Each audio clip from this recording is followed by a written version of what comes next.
the recollection and more challengingly assessment of the scientific tradition of Nalanda are important right now, partly because we have to start thinking about the long run, even as we try to raise money for the initiation and expansion of the new Nalanda, but also because a scientific attitude and disciplined thought are important for the entire conception of new Nalanda, including, I emphasize here, the teaching and research in humanities, such as history, languages and linguistics, and comparatively religion, in each of which there will be a new faculty immediately, as well as the social sciences and the world of practice, such as international relations, management and development, and information technology, on which there will also be faculty.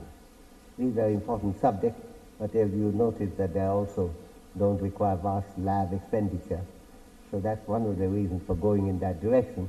Information technology, of course, is a particular field of great interest in India. And it's also very great interest to, along with development management, to the local population in Bihar. Bihar was the cradle of Indian higher education at one stage. And in reviving it, we are doing what the old Nalanda did, namely take an interest in the local community as well. And in this information technology will be of great importance. Let me identify a few questions about the pursuit of science in Nalanda now.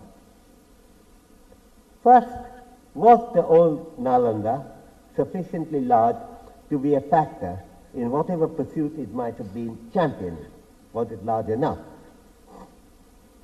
Was it not merely a drop in an ocean of superstition and ignorance that some people see as the characteristic feature of the Indian old world?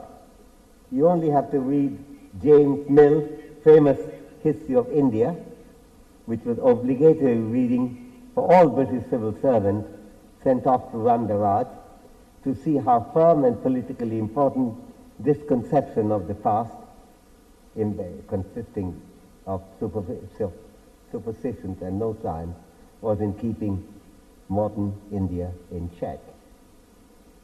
Well, Nalanda was an old center of learning that attracted students from many countries in the world, particularly China and Tibet, Korea and Japan, and the rest of Asia, but a few also from as far in the west as Turkey. Nalanda, a residential university, had at its peak 10,000 students studying various subjects. When I arrived in Cambridge in 1953, I remember being struck by the fact that the total number of Cambridge students was 8,000. So Nalanda was larger than that in this is the 7th century number.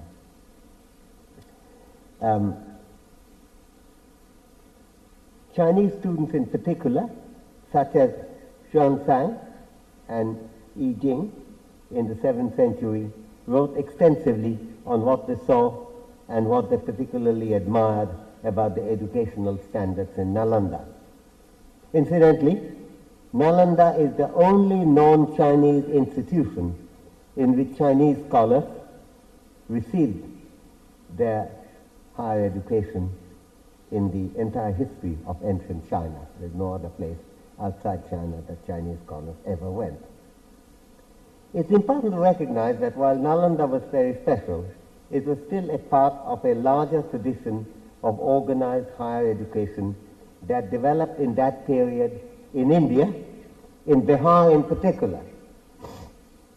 In addition to Nalanda, there were in the same vicinity, other such institutions, such as Vikramshila and Odantapuri.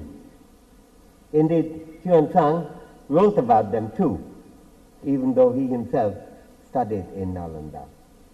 There was a larger social culture to which Nalanda belonged, and this is important to recollect in thinking about the tradition of Nalanda. The second question to ask is a difficult one about the room for science in what was, after all, a religious institution. How would that be possible? Nalanda was a Buddhist foundation, as were Vikramshila and Odantapuri. Surely, the central focus of these institutions were studies of Buddhist philosophy and practice. The point to remember here is that by the nature of philosophy, of the philosophy of Buddha, strongly articulated by him already in 6th century BC, Buddha's focus of preaching was on enlightenment. The name given to Gautama, namely Buddha, itself means enlightened. In these teachings, there was a basic epistemic and ethical curiosity in the tradition that is reflected in intellectual Buddhism that sought knowledge in many different fields. Some of the fields were directly related to Buddhist commitments, such as medicine and healthcare, and others went with the development and dissemination of Buddhist culture, such as architecture and the science of sculpture, and still others linked Buddhist intellectual queries with interest in analytical discipline. Let me comment briefly on the last, because it's often not appreciated, and I comment here not specifically with reference to Nalanda, but as a way of understanding better the Buddhist intellectual impact of which Nalanda was a part. One of the connections on which evidence of intellectual connections between China and India is plentiful is the impact of Buddhists in general and of adherents of Tantric Buddhism in particular on Chinese mathematics and astronomy in the 7th and 8th centuries in the Tang period. Indeed, in the 8th century, when the Chinese astronomy was at its peak, the director of it was an Indian mathematician, and indeed in the short list for the post, all three leading candidates were Indian mathematicians, and as it happened, Buddhist mathematicians. Yi Jing, who was a student of Nalanda and to whom I referred earlier, was one of many translators of Tantric texts from Sanskrit into Chinese. Tantrism became a major force in China in the 7th and 8th centuries and had followers among the Chinese intellectuals of the highest standing. Since many Tantric scholars had a deep interest in mathematics, perhaps connected at least initially with the Tantric fascination with numbers, Tantric mathematicians had a significant influence on Chinese mathematics as well. Indeed, as the great historian of Chinese science, Joseph Needham, wrote, I quote from Needham, "The most important Tantrist was I Sing, 672 to 717 AD, the greatest Chinese astronomer and mathematician of his time," unquote. Needham goes on to remark that, quote, "This fact alone should give us pause, since it offers a clue to the possible significance of this form of Buddhism for all kinds of observational and experimental sciences," unquote. Yi Sing, the spellings differ. There's now in Pinyin it's written with X-I-N-G, whereas Needham wrote with S-H-I-N-G. But of course spelling can't change the pronunciation, it's the same Chinese word. But I will pronounce it Yi Sing, who was in fact never a student of Nalanda, but belonged to a tradition of which Nalanda was one of the results, was totally fluent in Sanskrit. I request the audience to be careful of the distinction between Yi Sing, the mathematician, and Yi Jing, the intellectual trained in Nalanda, who was, among other things, most interested in medicine. As a Buddhist monk, Yi Sing was familiar with Indian religious literature, but he has acquired a great expertise also in Indian writings in mathematics and astronomy. Despite his own religious connection, it would be a mistake to assume that Yi Jing's mathematical or scientific work was somehow motivated by his religious quest. as a general mathematician who happened to be also a Tantrist by religion, Ising dealt with a variety of analytical and computational problems, many of which had no particular connection with Tantrism or Buddhism at all. The combinatorial problems tackled by Ising included such classic ones as calculating the total number of possible situations in chess, a hugely complicated problem, to which he gave an answer. Ising was particularly concerned with calendrical calculations and even constructed on imperial order a new calendar for China, using mainly Indian mathematics. Calendrical studies in which Indian astronomers located in China in 8th century, there were more than 100 at that time, along with Ising, were particularly involved, made good use of the progress of trigonometry that had already occurred in India by then, going much beyond the original Greek roots of Indian trigonometry. And here I cannot, since there are a lot of students here, resist saying that those who look for Indian tradition of mathematics in the Vedas are really completely barking up the wrong tree.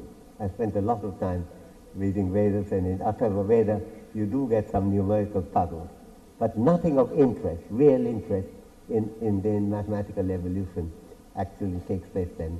It takes place in this great period, beginning with Aryabhat at about 400 AD, and from then onwards India went through a golden age of mathematics. That's the period to look at, but that is also the period in which Nalanda flourished. This was about the time when Indian trigonometry, the movement east of Indian trigonometry to China was a part of a global exchange of ideas that went west around that time from India as well.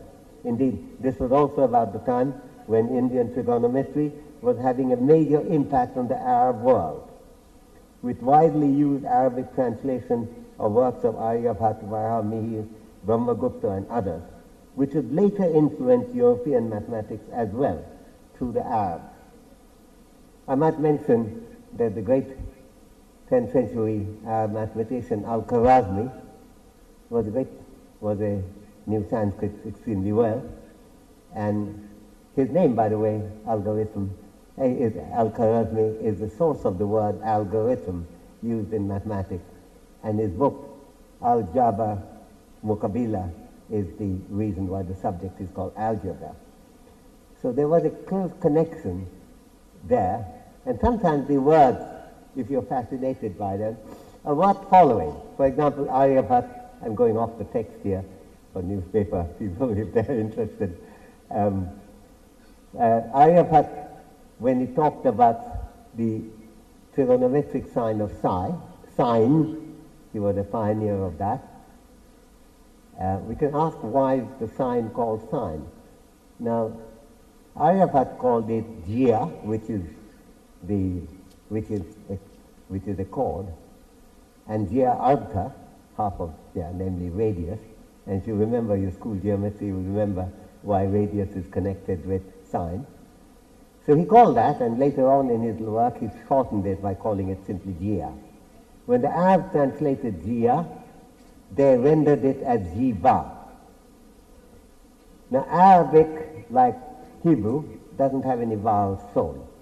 So it was just a consonant, JB.